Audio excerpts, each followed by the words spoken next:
एक राजा के 7 बेटे थे। सातों राजकुमार ने धनुष उठाए और अलग अलग दिशा में तीर छोड़े। सातों राजकुमार के तीर राज्य के अलग अलग हिस्से में जाकर गिरे। जब तीरों की छानबीन की गई तो 6 राजकुमार के तीर अत्यंत रूपवती राजकुमारियों के भर जाकर गिरे, लेकिन सबसे छोटे राजकुमार के द्वारा छोड़ा गया तीर राज्य के सीमा से बाहर चला गया और दृष्टि ओझल हो गया। नौकर तीर की दिशा में गए और एक लंबी खोज के बाद उसे एक बरगद की शाखा में गड़ा मिला, जिसके पास एक बंदरिया बैठी थी। नौकरों ने शर्त के मुताबिक बंदरिया को पकड़ लिया और राजा के सामने जाकर सब कुछ बता दिया। ये देख राजा बहुत निराश हुआ जब उसे पता चला कि उसके सबसे छोटे पुत्र से दुर्भाग्यपूर्ण निशान लगा।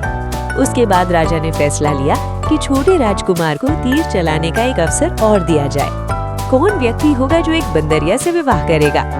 ये सोचकर राजा अपने छोटे बेटे के पास गया, लेकिन हैरान कर देने वाली बात ये थी कि राजकुमार ने दूसरा तीर चलाने से साफ इनकार कर दिया। उसने कहा, पिताजी, ये तो शर्त के खिलाफ होगा। आपने हम सातों भाइयों के लिए समान शर्त रखी थी। अब मेरे भाग्य में जो भी है मैं उसे ठुकरा नहीं सकता, फिर चाहे बंदरिया ही क्यों ना हो।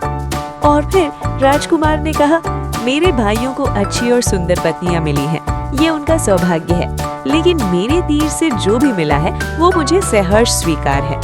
मैं जानता हूँ कि मैं बंदरिया से विवाह नहीं कर सकता, लेकिन मैं बंदरिया को घर लाऊंगा, जीवन पर्यंत उसके साथ रहूंगा। इधर 6 राजकुमारों का 6 खूबसूरत राजकुमारी से धूमधाम से विवाह होता है। पूरे शहर में खुशी का माहौल था और उधर सबसे छोटे राजकुमार ने विधिवत पूर्वक बंदरिया से विवाह कर लिया और उसके साथ एकदम खुश होकर रहने लगा। दोस्तों, अगला भाग देखने के लिए चैनल सब्सक्राइब जरूर करें।